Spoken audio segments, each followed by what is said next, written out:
Camellia, and this is Kini News. Zahid has clarified that he wanted to say "Long live Palestine" and not Israel in his speech at a rally yesterday. He apologized and said the mistake was made in the heat of the moment.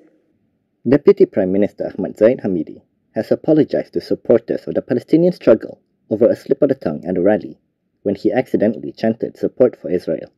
In a post on Facebook, he said it occurred as he was delivering a fiery speech at a Free Palestine rally held in Bukit Jalil, Kuala Lumpur yesterday.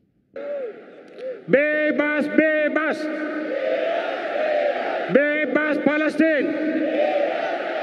Hancur, hancur. Hancur Israel.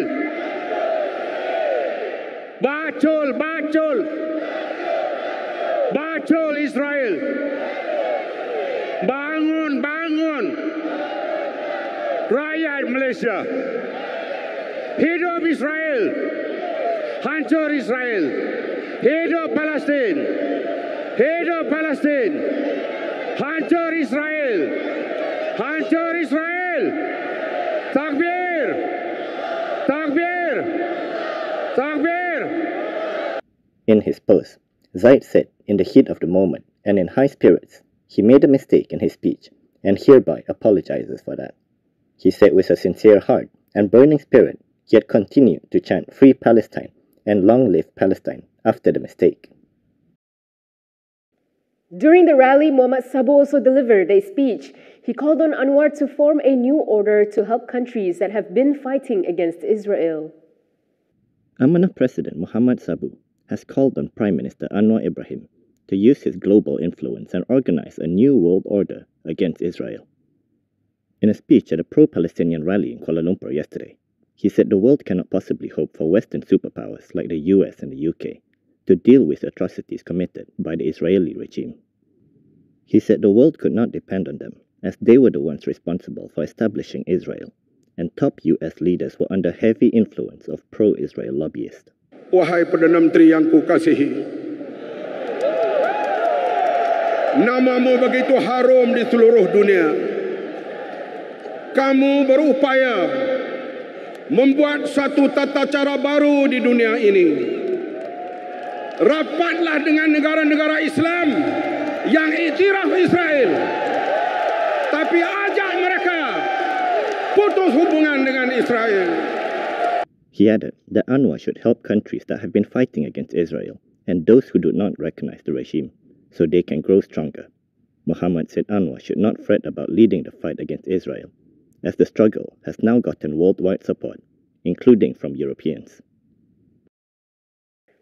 Meanwhile, Fahmi has told those that keep bringing up the Blackrock issue to walk the talk and stop using WhatsApp, Facebook, and Instagram, which is owned by Meta.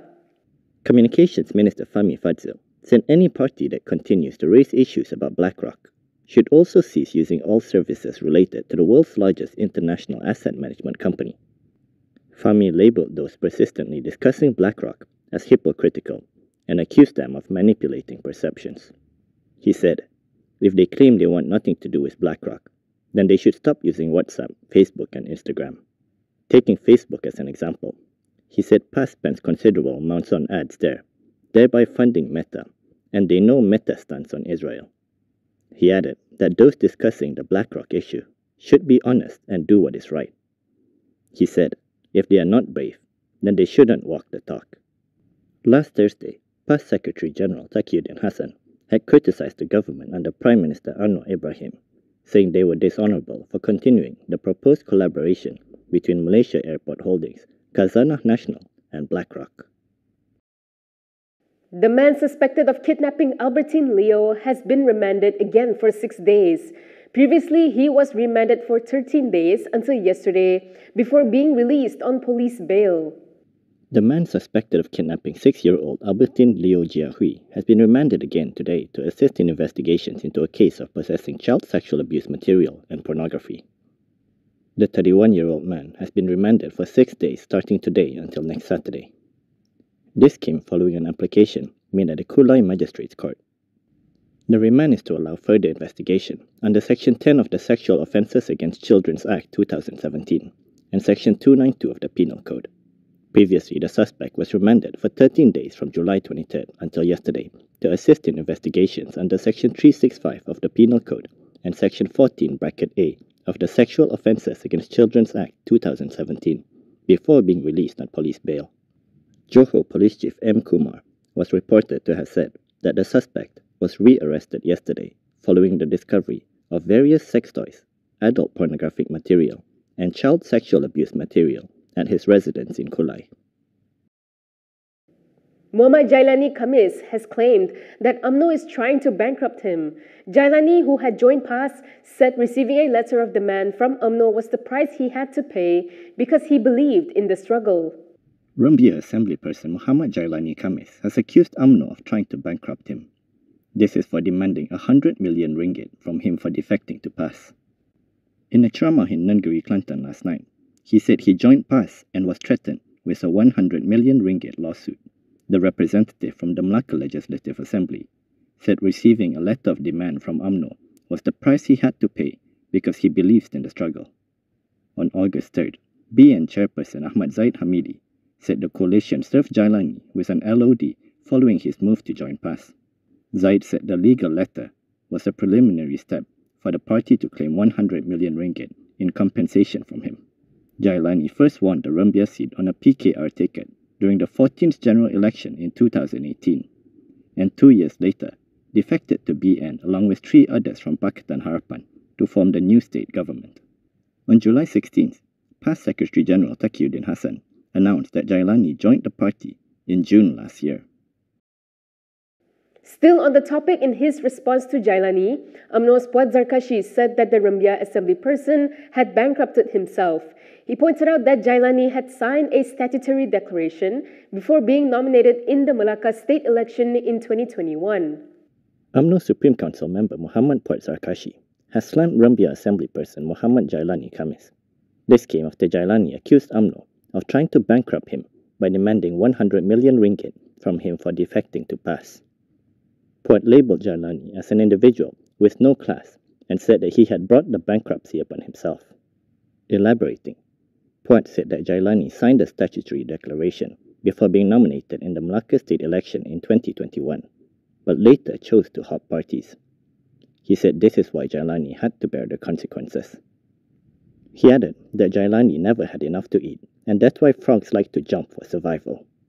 Jailani's status as a Melaka Assemblyperson is still unresolved after he joined PAS about 3 weeks ago. The announcement of Jailani's membership was made by PAS Secretary General Taqiyuddin Hassan. Back to Fahmi, the Communications Minister told reporters that the government may develop a social media platform for Malaysians. The government is considering the proposal to develop a social media application specifically for Malaysians. This is according to Communications Minister Fahmi at a pro-Palestine rally last night. He said this was because some social media application providers are profiting off Malaysians but failed to ensure user safety. He pointed out that it was estimated that Facebook alone earned $600 million from Malaysia last year and questioned what they have done to ensure that the condition and use of their platform in Malaysia is safe. Fahmi said he had also met with celebrity host Aznil Nawawi, who came up with the proposal following Meta's recent action of removing social media postings related to Palestine. He added that during the meeting, he shared his views regarding social media usage that should be communicated to Aznil's followers. Fahmi said that his ministry will also ensure that Meta does not remove any content related to yesterday's rally. According to him, Meta had agreed to do so, and he had provided a list of not only the Prime Minister's Facebook account, but also the official accounts of several media outlets.